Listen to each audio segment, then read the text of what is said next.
कबीर कौन है? जीवित परमेश्वर कौन है जिन्होंने सारी सृष्टि की रचना की और सभी ब्रह्मांडों को, सभी आत्माओं को उत्पन्न किया। कबीर वही परमेश्वर है जिन्होंने 6 दिन में सृष्टि की रचना की और 7वें दिन तख्त पर जा विराजा। वो अल्लाह अकबर है। हिंदू में देव कहलाते हैं, वेदों में प्रमाण है। कबीर साहिब ही भगवान हैं। तो कबीर की महिमा चारों वेद गाते हैं, गीता गाती है, बाइबिल, कुरान शरीफ, गुरु ग्रंथ साहिब, सदग्रंथ साहिब, सभी ग्रंथों में इन्हीं की महिमा गाई गई है। तो जीवित परमेश्वर ही यही कहलाता है।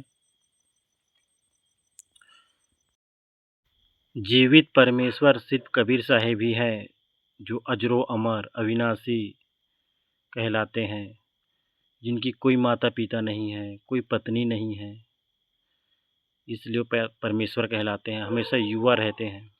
युवा कबीर नाम से वेदों में महिमा गाए गए हैं। पूर्ण ब्रह्म सबद स्वरूपी राम अकाल मूरत जगत गुरु विश्व विजेता संत रूप में आए हुए परमेश्वर, इन्हीं की उपाधि नाम है। ये चारों युग में आते हैं। सतयुग में सतसुकृत नाम से, त्रेता युग में मुनिंदर नाम से, और द्वापर युग में करुणामय नाम से, कलयुग में कबीर नाम से। चारों युग में आते हैं कबीर परमेश्वर और चारों युग में शिशु रूप धारण करके सरोवर में कमल के पुष्प पर विराजमान होते हैं नवजात शिशु के रूप में। कोई निसंतान दंपति उसे उठा ले जाता है और वो 25 दिन तक कुछ खाता पीता नहीं,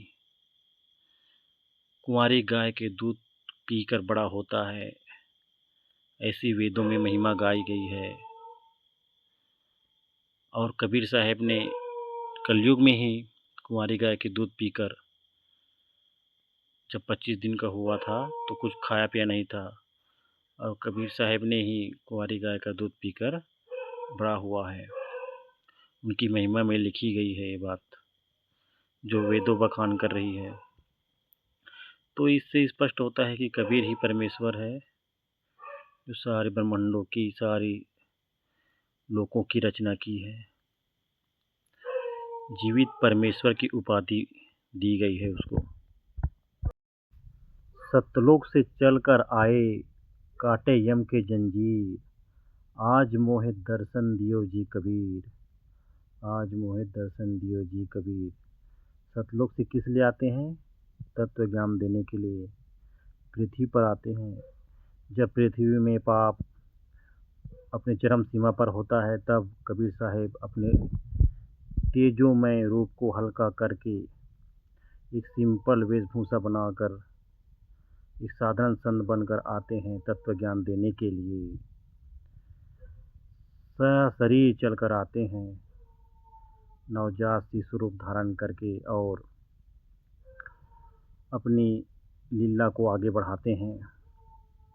5 वर्ष की आयु से ही अपना ज्ञान देने चालू कर देते हैं और सभी संत को पराजित करते हैं।